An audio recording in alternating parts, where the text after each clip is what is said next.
Welcome to ChiroSphere, where we talk about all things chiropractic and some things not so chiropractic. I'm Dr. Ray Foxworth, your host for ChiroSphere and CEO of ChiroHealth USA, the network that works for chiropractic. Today, I'm excited to introduce you to a true maestro in the world of customer and employee experience, Joey Coleman. With an illustrious career spanning over 2 decades, Joey's been the go-to consultant for organizations like Whirlpool, NASA, Volkswagen Australia, Principal Financial, and Zappos, where they need to elevate their customer and employee interactions. Joey's expertise lies in turning one-time purchasers into lifelong customers and reducing turnover while increasing employee engagement. His acclaimed books, Never Lose a Customer Again, which I have an autographed copy, and Never Lose an Employee Again, you need to send me that one, offer invaluable strategies and tactics for building lasting relationships and fostering loyalty. As the founder of Design Symphony, he specializes in creating unique and attention-grabbing experiences for clients and team members alike.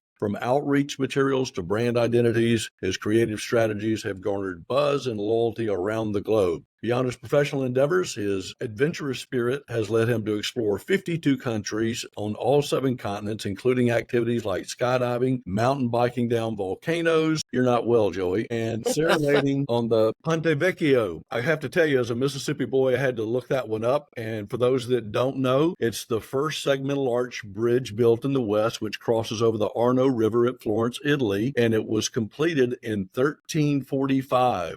And we can't get roads to last for 15 years. Go figure. So welcome, Joey. And I mentioned you serenaded on that bridge. Do we get a serenade today? You know, Dr. A, maybe by the end of the conversation, sure, but I am super excited to be here. Thank you for that generous introduction. And yes, the Ponte Vecchio is by far my most favorite bridge in the world. And I agree with you. This bridge was built hundreds and hundreds of years ago and is as beautiful today as it was then. And yet we seem to struggle here in the United States to build anything that lasts longer than about 10 years. The Romans were really good at building things. So in their defense, they have a long history of building impressive architectural marvels. Correct, right? Correct. Very true. So I have a short bridge story for you. Have you ever been to Lake Havasu? I have been to Lake Havasu, yes. So you know that the original London Bridge is in Lake Havasu. It was moved there by the guy that started steel chainsaws. He just loved the bridge. They were tearing it down. And so if you want to see the real London Bridge, you got to go to Arizona. There you go. Exactly. Only in America. Only in America. So let's talk. I'm a big fan of Simon Sinek, and he always talks about find your why. So let's talk about your why for a moment. What initially sparked your interest in enhancing customer and employee experiences, and what really drives your passion for really making memorable interactions with people? I know you started off, or at some point you were an attorney. So how'd you get here? It has been an eclectic path, to say the least, Dr. Ray. Yeah, my journey, I went straight from college where I studied government and international relations to law school, where I studied international law, litigation, and national security law. I had the chance to work for the CIA, for the Secret Service, for the White House Office of Counsel to the President. I was a business consultant. I was a criminal defense lawyer. I taught at the postgraduate level. I ran an ad agency for 15 years. And some people might look at that career and say, Joey, you couldn't hold a job. What was going on? The reality is every job that I ever had, I moved to not because I hated the job I was in, but because I liked the idea of the new job even more. And the one thing that connects all those threads together, all those careers, all those different industries, is that the way you excelled in that job was by having a keen understanding of the human condition. Why do humans do the things they do? And what can we do to influence, persuade, convince them to do the things we'd like them to do? So when I was a criminal defense attorney, how do I convince a jury to find my guy not guilty? When I was selling to Fortune 500 companies, how do I convince this purchaser to select our products and services as opposed to other vendors they were considering? And what this led me to realize, Dr. Ray, is that the great differentiator, the only differentiator that's frankly left in the marketplace today, is the experience you create for your customers and for your employees. Everybody's got the best possible price. Everybody's got 24/7, 365 access. We expect zero defects. We expect things to work the way they're designed to work. And if you kind of move the levels to everybody playing on that same field, the only thing that allows you to stand out from the competition is people saying, gosh, I just really like the way I feel when I do business with them. I like that they treat me like a human. I like that I feel like I matter, that I'm not a number, that I'm actually part of something bigger that they're trying to create. Got to make them feel special. Very true. No doubt. So your book, Never Lose a Customer, talks about the first 100 days with a new customer, and it's been instrumental in helping clients deliver successful experiences literally worldwide. Can you elaborate on some of the strategies and how they might be adapted, say, for a chiropractor's office? Absolutely. And I've had the pleasure of working with, dozens and dozens of chiropractor offices to apply these principles. So even though the title is Never Lose a Customer again, friends, let's just pretend it's Never Lose a Patient again for the purposes of our conversations Sounds like a new here. book. Right? Yeah, exactly. There could be no one. Yeah.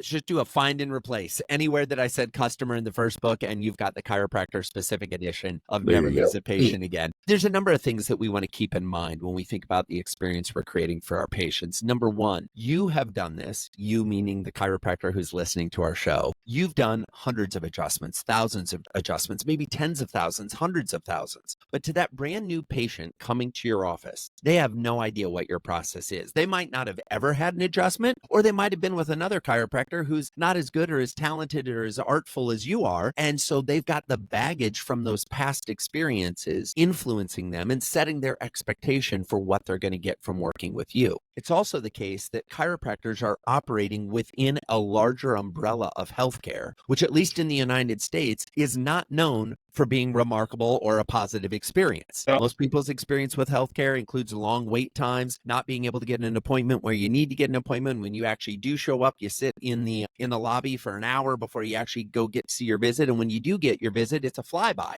They come in real quickly. There's no even how are you doing? It's a quick assessment of what's going on. Here's a script, go get it and take some pills and call it a day.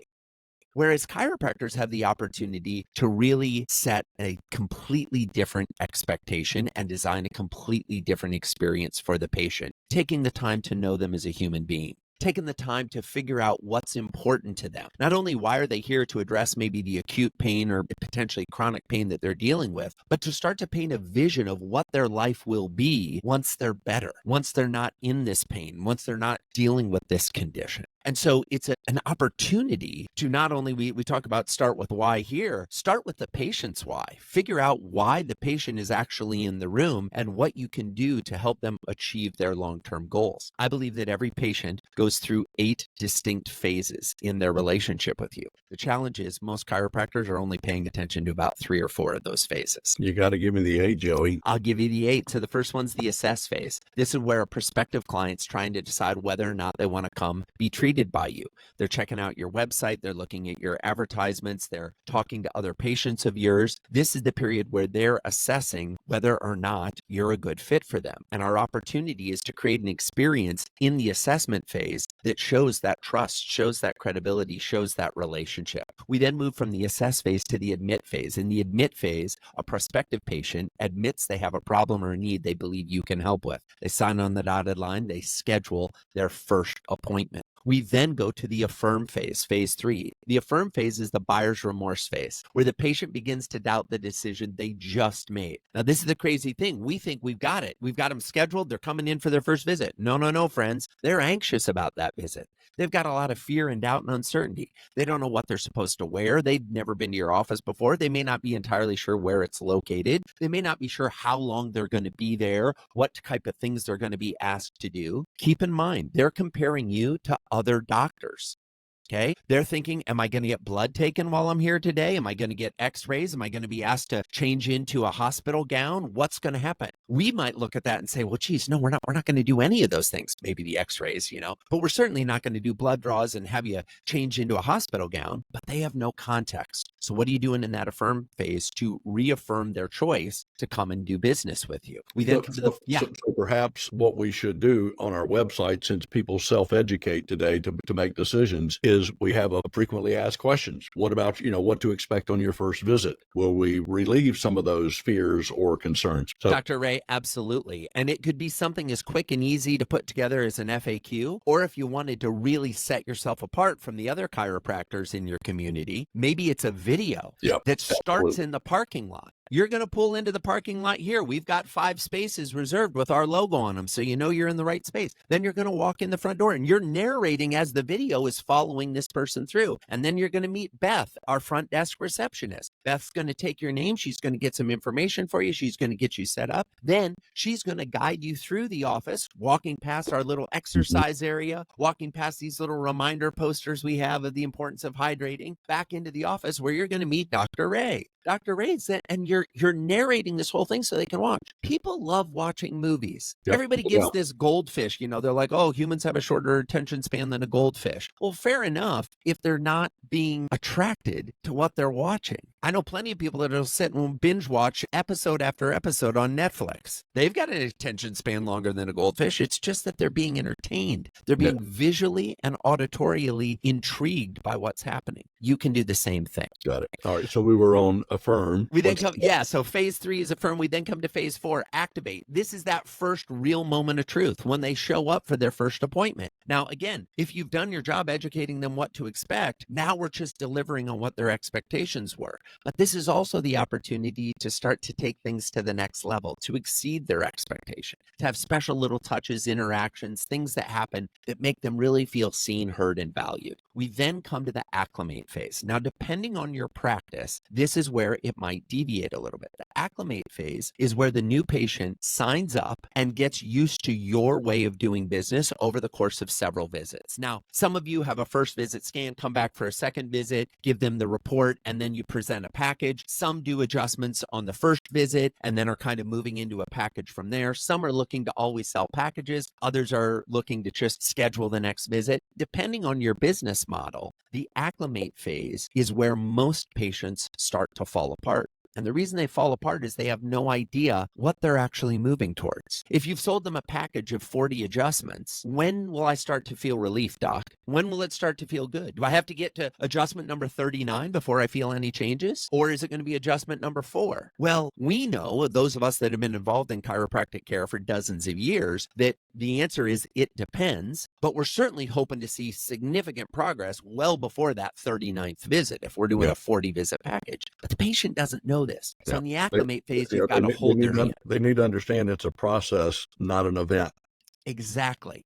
Yep. And they also need to know that somewhere along the process, they will be reaching specific milestones. And what are we doing to track those? Which actually brings us to the 6th phase, the accomplish phase. So the accomplish phase is when the patient achieves the goal that they had when they originally decided to become a patient. Now let's pretend I've got low back issues. And maybe my goal is, doc, I don't want to have low back issues. We know that if we can alleviate my low back issues with adjustments, that is a step in the right direction. But it's just a matter of time before my back goes out of alignment again. If I don't start making some other choices around the chair that I sit in at work, the type of food I'm eating, how I'm hydrating, all these other things that contribute to spinal health, if we've only pitched it as, well, you got to have an adjustment to feel better, then once they get better, they think they're done. They're like, well, I don't need to do any more of my visits. I'm good. Until their back bothers them again. And then what do? Are they going to say, oh, it's because I wasn't being healthy, I wasn't exercising, I wasn't eating it? They're going to say, no, it's because Dr. Ray didn't do a good job. He was supposed to cure me, and he didn't. So we've got to have these conversations. We've got to manage the expectations. And when they do accomplish,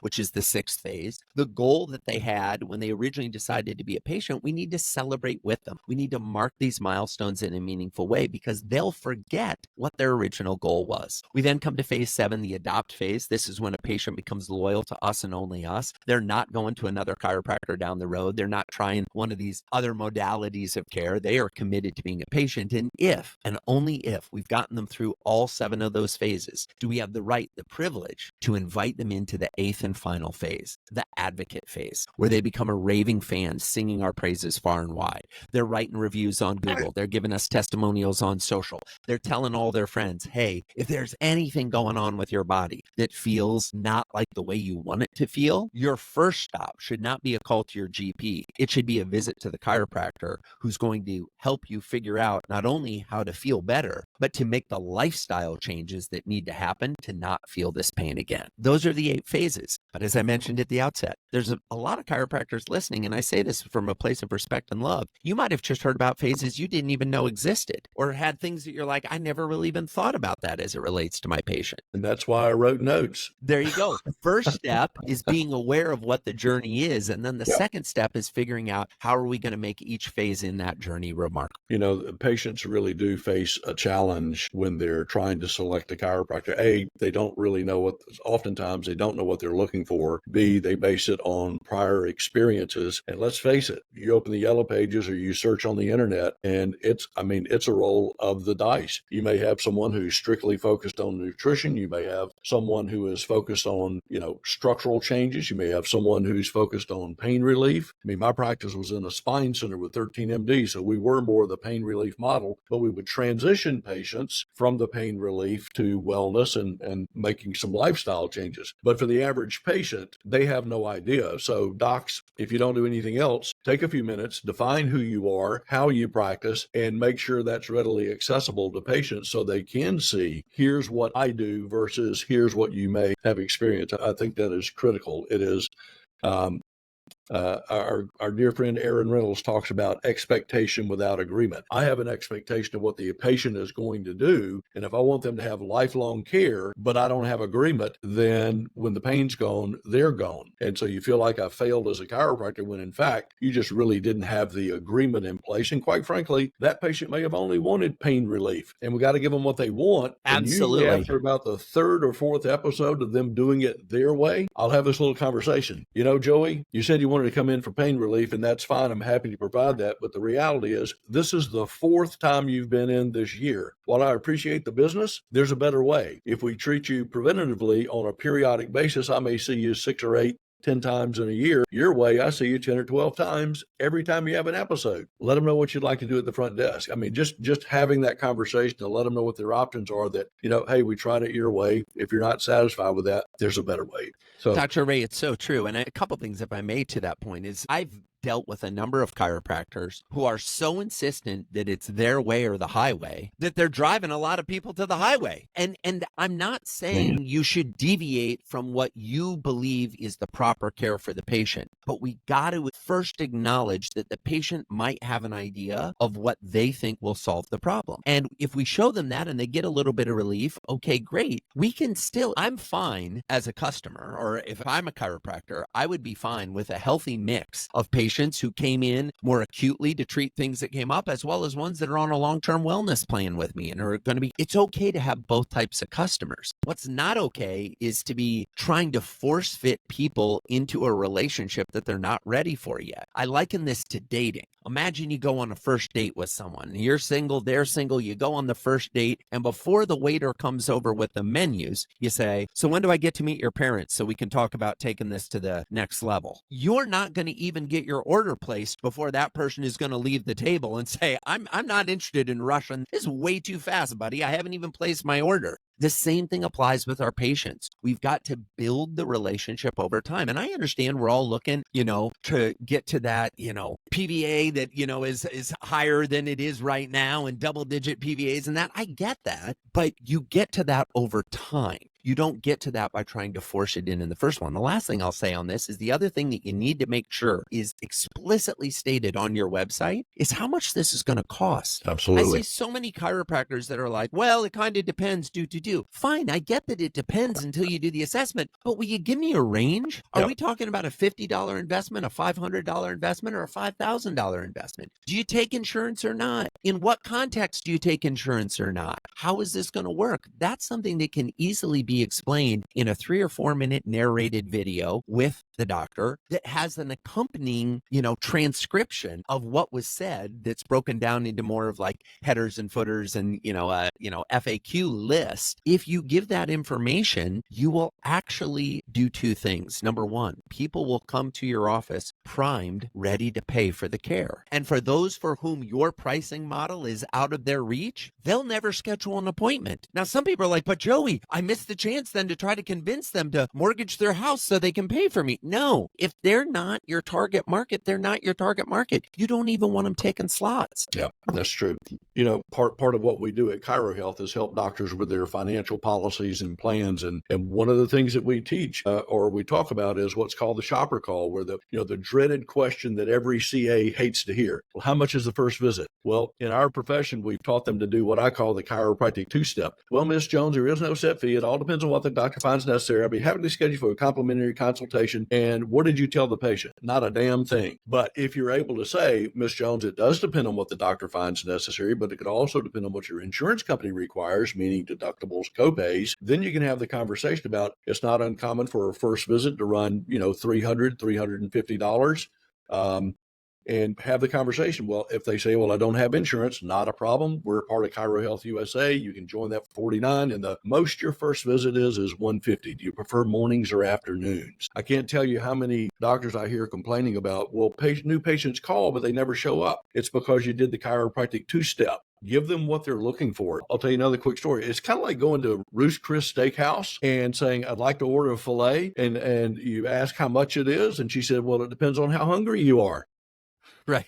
Exactly. Probably not going back to not gonna order that plate. Well, and here's the crazy thing. In what industry other than healthcare do we not know the price before the conversation starts? If I go online on Amazon, I know the price before I put it in my cart. If I go into any retail establishment, I see the price tag either on the shelf or on the item before I even pick it up. If I go to a restaurant, to your point, I see the price tag on the menu. Why are we so skittish about saying what our fees are?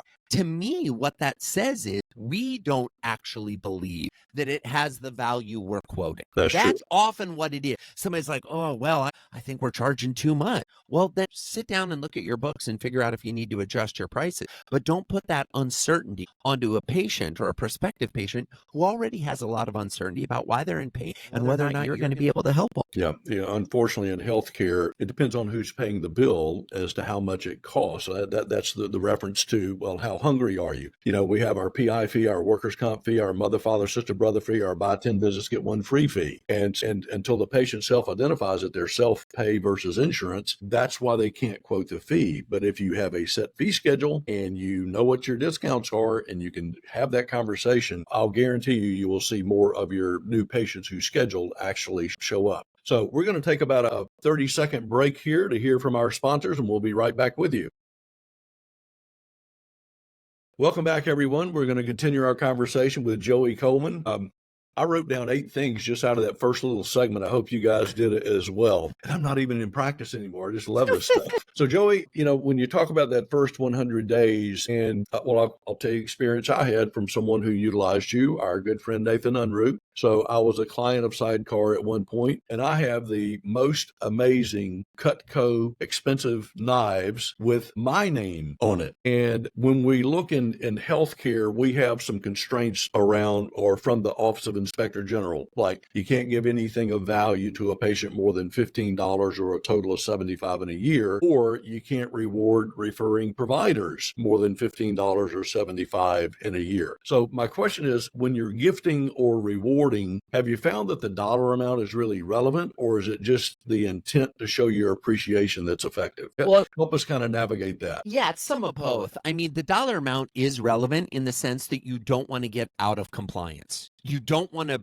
spend $100 when in your jurisdiction you're limited to 75, right? You want to pay attention to that. But if I were to ask everybody listening today to make a list of the 20 best gifts you ever received in your life, and somebody was to sit down and actually write out and fill the list, 20 best gifts, statistically, the majority of those gifts were less than $50 in cost. It wasn't about the money spent. It was about the intentionality of the gift. It was about the gift being opened by the person and them seeing it and saying, oh, they know me. They know me better than I know myself. They were listening and paying attention when I was talking months ago and said that my favorite type of ice cream is Rocky Road, that I said I loved reading, fiction novels, historical fiction novels from ancient Rome. They were paying attention when I was talking, and then they provided the gift accordingly. I have seen incredibly powerful gifting done for easily less than $15 per patient when it was targeted for the individual. Now, where this gets difficult for someone running a practice is lots of times when you decide, we want to do some patient gifts, the thought process is, what's the cheapest gift I can buy that I can buy in bulk that we can put our logo on? All 3 of those thoughts are bad thoughts if the goal is to create a remarkable experience for the patient. The cheapest, you don't want to go with the cheapest. You want to go with something that is quality compared to, what you're getting, and there can be a $20 quality gift if you're giving someone something that is a quality item. Then you don't want to buy stuff in bulk. And the reason you don't want to buy in bulk is everybody knows it's purchased in bulk. When you got your Cutco knives with your name on it, yes, the knife might have been purchased in bulk, but the engraving was done specifically for you. And it's also the case that when we are putting a logo on something, I'm not opposed to you having promotional products. I'm not opposed to you having t-shirts and water bottles and stress balls and massagers that have your logo on it. I'm opposed to you thinking that's a gift.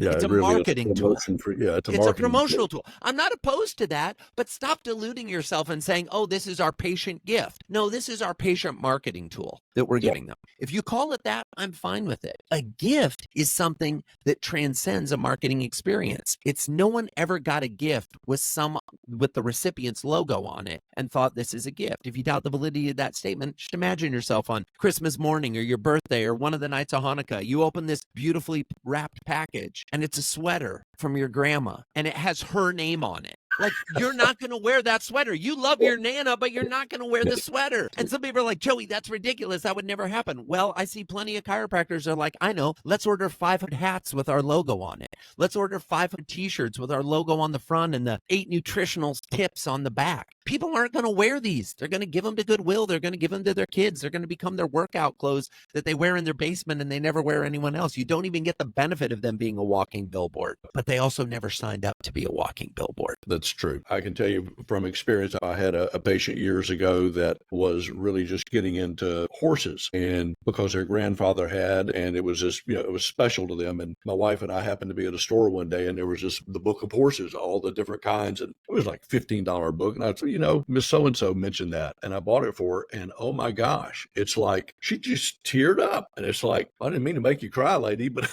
I remember you talking about that. So we do have to listen. And I love the distinction between, if you give it away, and we give away t-shirts to all new patients. We do that with ChiroHealth because people actually do wear those because we give them a $50 gift certificate at the events.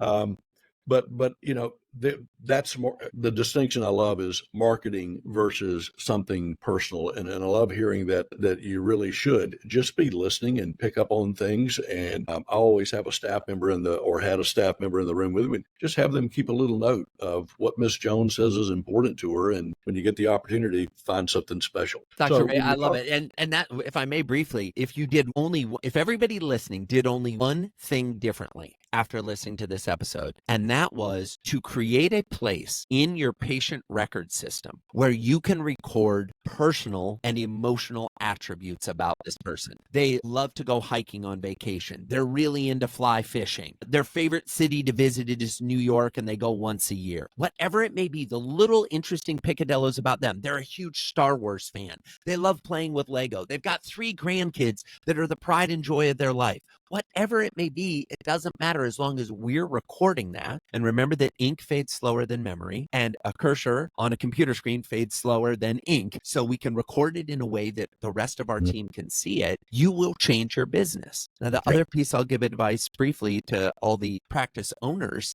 that are listening in. If you're doing this for your patients, are you doing it for your team members? Because my gut instinct is you have a patient CRM, but you don't have an employee ERM. You're not keeping track of what your employees' favorite things are, what your employees love to do in their spare time. These are huge and easy opportunities for you to increase your employee engagement, increase your team member retention by doing the exact same thing you're doing to a patient. Just turn it inside and focus it on your people. Oh, I agree. If you take care of your people, they'll take care of you. That's certainly been my experience. I love what you said about recording what's important to patients. I think that's really critical when doctors make recommendations. If I'm a subluxation-based provider or if I'm a evidence-based provider, whatever it is, we outline what our goal is for the patient. We want to eliminate subluxations or we want to get you pain-free. But what I found in practice is finding what's important. If it is, I want to be able to pick up my grandkids. I want to be able to work in the garden. I've yet to have anybody come in to my practice, or did have in 38 some odd years, that said, I want to see if I got a vertebral submarine, or what do you call them? Vertebral subluxation. That never happened. They came and said, we'll see in Mississippi, doc, or guys that will hurt all year long, but a week before deer season, man, we're miracle cures. I was just like, holy crap, I can't go deer hunting. So find out what's important to your patient and make that the goal of care and keep them being able to do that. All right. So when you talk about the first 100 days, and we should do something for them in that 100 days. What kind of frequency, or is this just in the 100 days, make sure you do something, or are there a series of things that you recommend? So what kind of frequency during the 100 days, and then what about after the 100 days? Yeah, so two thoughts. The reason the first 100 days matters so much is because 20 to 70% of your patients will decide to stop being a patient in the first 100 days. That's what the research shows. 20 to 70% of your new patients will Walk in the front door and exit out the back. before the 100-day anniversary. That's why we want to pay attention to the first 100 days. In terms of frequency, do you want to communicate with them every day of the first 100 days? Absolutely not. That's overwhelming. We got a stage 5 clinger. They're not going to be interested in that type of relationship. But what you need to be doing is saying, all right, when are they coming for a visit? What is the communication between visits? What are the things that are designed to be moving them forward in their care? What are the things that are designed to be deepening our relationship with them? Most chiropractors, I think it would be fair to say that in the first 3 months are going to have north of a dozen visits in most packages, right? So how is visit 3 different from visit 7? Not from a clinical point of view, but from a patient experience point of view. Once they've gotten used to how the office is set up and where they need to go and how they sign in and what they need to do, what little special things are you dropping on top of that? Are we doing patient appreciation days? Are we doing special little things? Are we having, prizes where, hey, anybody that gets an adjustment today? I went to a chiropractor, my local chiropractor here 3 weeks ago, and it was anybody that got an adjustment that day got to spin the wheel and win a prize. Now, the prizes included things like essential oils, a discount off a massage. There was a grand prize that was a 90-minute massage for free. And I'm in the lobby with 7 or 8 other people who are queued up to spin the wheel. And they look like little kids on Christmas. I mean, they're excited. They're ready to go. And I'm thinking to myself, this is brilliant, because this wheel can go behind the table and then come out again 2 months from now or 3 months from now and create another day where people are intrigued. It's something interesting. It's something exciting. The last thing I'll say on this is there are different ways you can communicate with your patients. I believe that there are 6. There's in-person interactions, there's emails,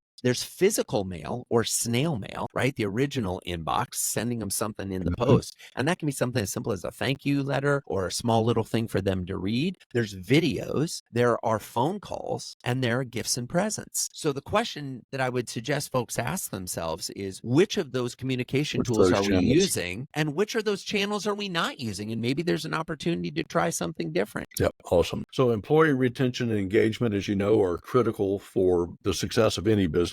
What are some of the common challenges that organizations are facing now in retaining their employees? And how do tell me about a couple of the principles from Never Lose an Employee Again to overcome those challenges? Yeah, so the state of the employee today is unlike anything we have experienced as employers in human history. No doubt. This isn't just a little blip on the radar screen, folks. There has been a landmark shift in employee experience and employee expectations with the combination of remote work, with the ability of the gig economy, and people can make money on the side driving for Uber or Lyft. That expectation of, I'm going to come to work at 8, I'm going to be there till 5, I'm going to take my 30 minutes for lunch, and I'm going to work in this job for 30 years. Those days are gone. So if you're a business leader and you're waiting for those days to come back, I'm telling you, you should just retire now, because they're never coming back. We have 2.3 open jobs in this country for every 1 worker in the United States. So even if every worker from the age of 18 to 65 was fully gainfully employed, we would still have millions of empty jobs. Yep. This isn't changing anytime soon, because you know how long it takes to make a new worker? 18 years plus 9 months. Okay? Like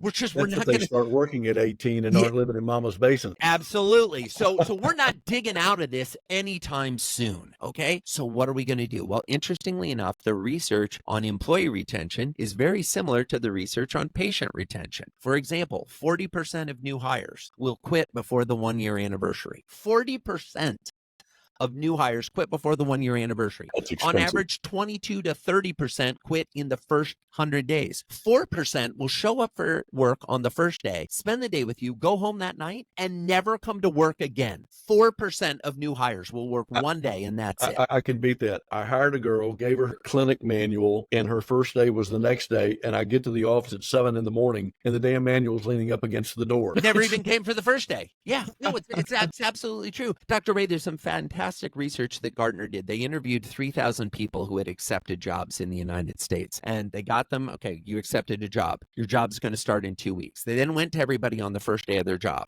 They went to interview them and say, how was the first day? What they found is that 50% of the people had taken a different job in the intervening time between accepting the first one and second. And of the 50% that actually showed up, 47% of those said they'd be willing to entertain another offer. This is the state of employment today. So what do we do about it? Yeah, there's no loyalty. But here's the thing, Dr. Ray, we weren't loyal to our employees either. A lot of us. Now, some of us were, but a lot of us weren't. We kind of made the bed we're all sleeping in now. Here's what you need to do. Exactly. Yeah, exactly. Get rid of the bottom 10%. What kind of loyalty does that create? Yeah, and so many people worshipped at the altar of GE's way of top grading employees. And there's a lot of people that still today are like, we only hire A and A plus employees. Great. Well, you're making it difficult for everybody else, because when you have that attitude, people presume that they can't find work anywhere. The secret is to take those 8 phases we talked about on the patient experience and apply them to the employee experience. It's the same 8 phases. I'll go through them real fast because you know what they are. In the assess phase, they're trying to assess whether or not they want to come work with you. They're looking at your job at listing. They're going through your hiring process. Then we come to the accept phase. This is the only one that changes the name. In a patient side, it's admit. On the employee side, it's accept. Why? Because they accept your job offer.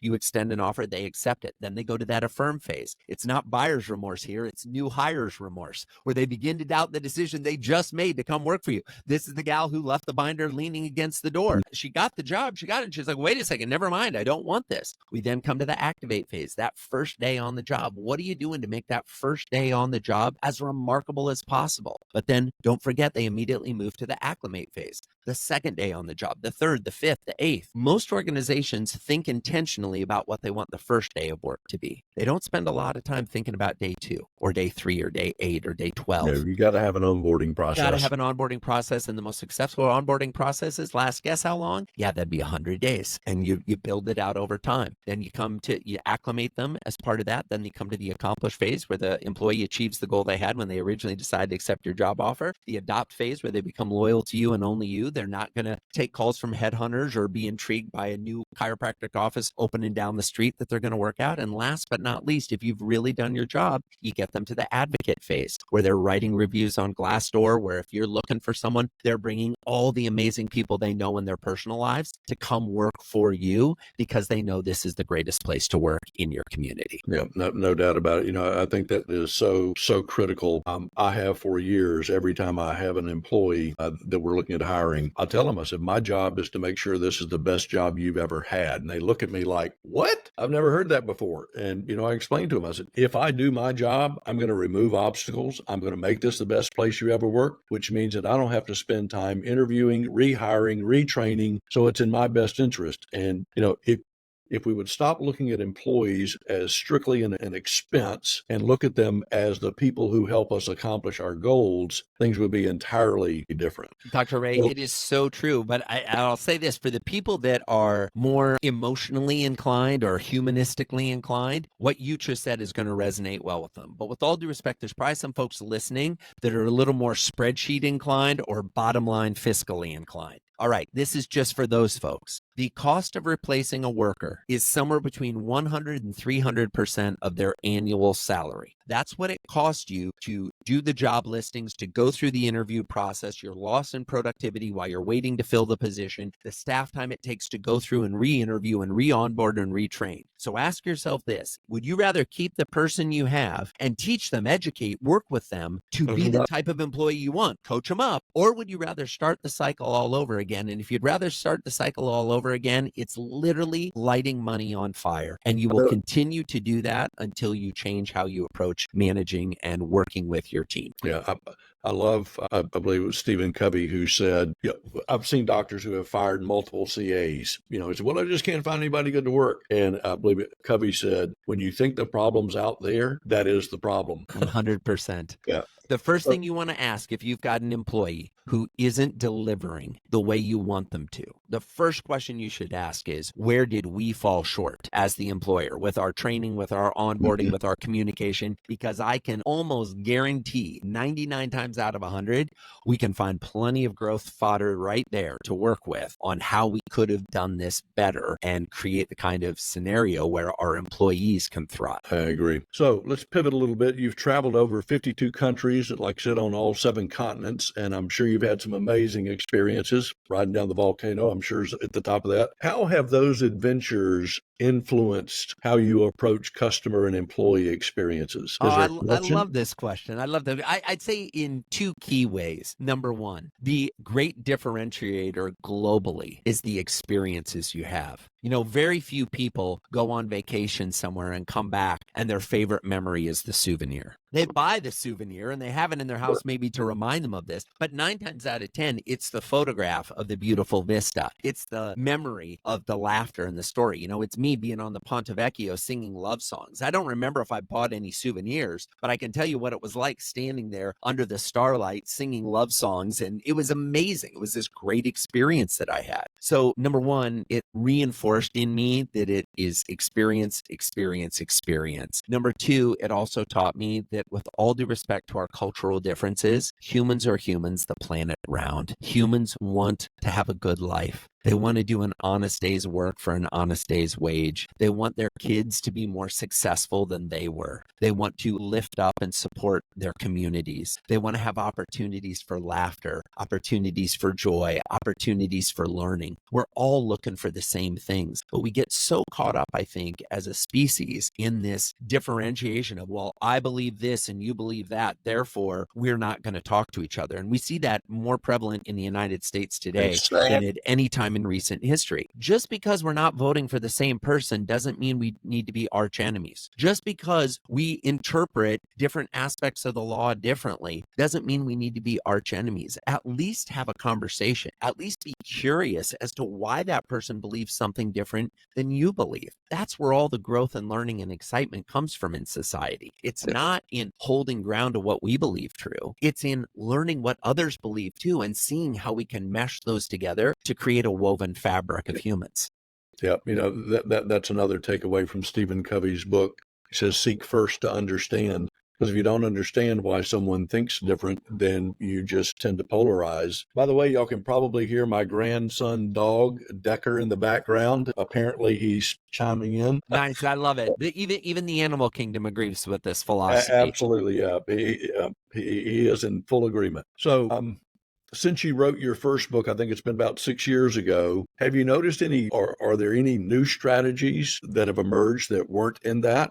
And again, I'm thinking in terms of particularly in employees, well, even for customers. We've got PC and pre-COVID and post-COVID, and everything has changed. So the things that you wrote about 7 years ago, and again, I understand the human experience is everybody kind of wants the same thing, but have you really seen anything that says, wow, that's changed since 20? Yeah, I definitely have, Dr. Ray. I mean, I think the biggest things that have changed is that our barriers to switching are lower than they've ever been. What I mean by that is if I'm a patient of your chiropractic office, my ability to go become a patient at a different chiropractor is easier now than it's ever been. There are more chiropractors, there are more offices. You know, if I'm buying your products and you're trying to sell, you know, essential oils and ice packs in a little storefront in front of your office, I can buy those on Amazon for half as expensive. And by the way, they'll arrive free of charge this afternoon. I don't have to come into your office to pick them up. So we see a huge increase in consumers and patients moving towards convenience, moving towards this idea of anticipation. Like one of the things that I think is fascinating is when I go on Amazon and I put something into the cart, that little thing pops up that says people who bought this also bought these other things. Regularly, I'm seeing things that I'm interested in. The algorithm knows me better than I know myself. We can do that same type of thing in our practices. What does the patient actually need? You find out that the patient is, you know, has 3 kids at home. Well, those kids might need adjustments too.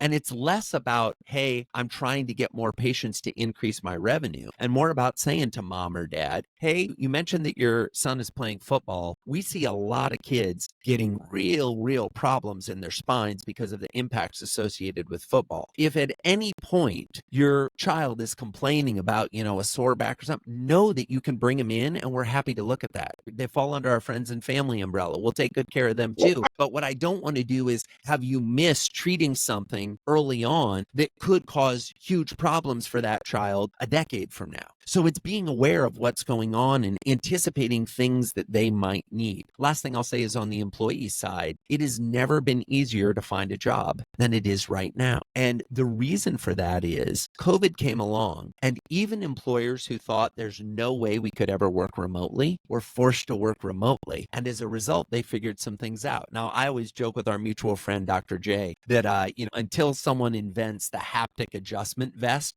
where you put on a vest and you press some buttons and it adjusts my spine, that chiropractors are good. There's always going to be an in-person component. But I know a number of chiropractors that their scheduling is done by someone who never comes into the office. Sure.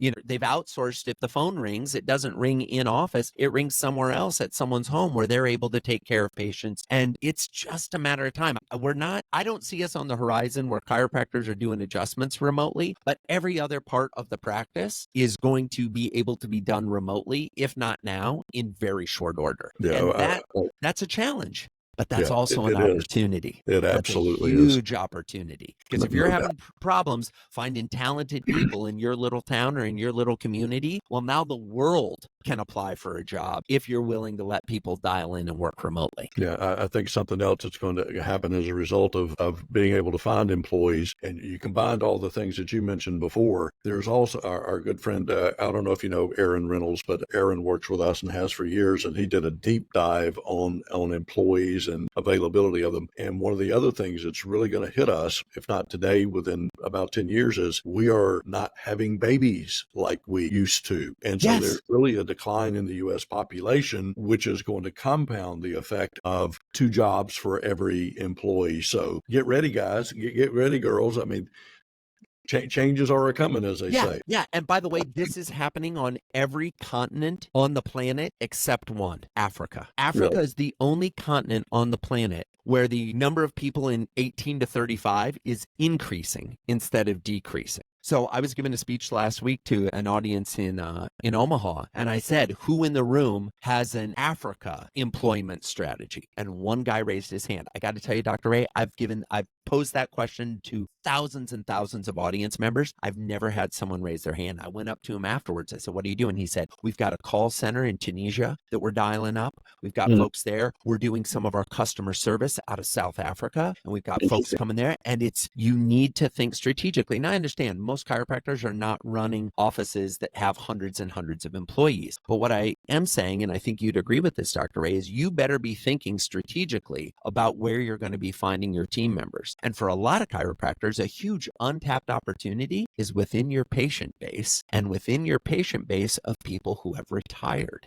One of the fastest growing areas is to take people who've retired and are coming back for a second job. They don't want to work 40 hours a week, but they'll happily do 15 or 20 at the front desk just to see other people and to have interaction. And by the way, without dating you or me, Dr. Ray, these are folks that came up in a generation that knew what work really defined, that defined work the same way you and I define work. So you show up early, be on time, deliver with a smile, do the right thing. You're going to be able to tap into resources that previously a lot of employers didn't think of as being a viable workforce pool. Yeah, no doubt. In years past when people retired at 65, that's when Colonel Sanders started Kentucky Fried Chicken. So they're not done yet. The model that's out there that really embraces that, Chick-fil-A. Yes. They hire a lot of retirees, and man, let's face it, they crank the food out. They're not old. They're not slow. They're an integral part of their team. So they've been smart and do that. All right. Let's have fun for a couple seconds. Let's do Who's it. your hero and why? Let's see. I got to pick one. I'm going to, for this answer, I'll pick my mom. And the reason I'm going to pick my mom is she was the hardest job in the world. She was a full-time stay-at-home mom raising 7 kids. And let me tell you, while she may not have gotten the accolades outside the house that she deserved for the time and effort and intentionality qualities she put in. I think the stay-at-home parent, if you're lucky enough in a family to have a stay-at-home parent, I think their job is exponentially harder than the parent who leaves the house to go work outside the house. No doubt. And they don't get overtime. They don't get overtime. They don't get vacation. They can't call in sick. And at the end of the day, 9 times out of 10, they don't get a lot of thanks for it until years later, sometimes decades later. We can do better looking out for those that look out for us when we're growing up. All right, one more. What talent do you have that most people don't know about? What talent do I have? We already kind of talked about the singing. That's one I enjoy. How about this one? And this is a weird one. I can see down to almost the pixel level when things aren't in alignment. This comes from my days of working as a graphic designer and working on things. So like if I walk into a room, I can tell you if the picture is crooked, even if it's off by a millimeter, and the little OCD starts riding on in me, and I'll go over and I'll slightly adjust it. So I have a son and daughter that have that same affliction. Yeah, I can see alignments and misalignments very easily, which who knows, maybe in another life I'll come back as a chiropractor. Exactly. I was just going to say. So if people or companies are interested in talking with you about improving their customer and employee experience, how can they best reach out to you or follow you on social media? Yeah, the best place to find me is on my website, joeycoleman.com. That's Joey, like a baby kangaroo or a 5-year-old, Coleman, Coleman, like the camping equipment, but no relation, joeycoleman.com. My books are called Never Lose a Customer Again and Never Lose an Employee Again. You can find those wherever you find books and in whatever format you like. We've got a hardcover if you want to take notes in the margins. We've got an ebook if you like reading on your Kindle. And if you've liked the sound of my voice on this podcast, we've got an audiobook for each of those that I narrated. Awesome. And I'm sure the How to Never Lose a Patient is coming soon. I love it. I love it. Yeah. So thanks for spending some time with us today, Joey. It's been a real pleasure. Awful lot of great information you've shared with us. And thank you to everyone who's listening to the podcast. Please subscribe and share with your friends and let us know who you'd like to hear from in the future, and we'll do our best to get them on. If you want to learn more about ChiroHealth USA and how we can help you develop a compliant, profitable discount strategy that will absolutely grow your practice, income, and profitability, call us at 888-719-9990 or visit our website at CHUSA, that's CHUSA, like it is up there on the sign, to find out why ChiroHealth USA is the network that works for chiropractic and you. Thanks so much, Joey. Thanks, Dr. Ray.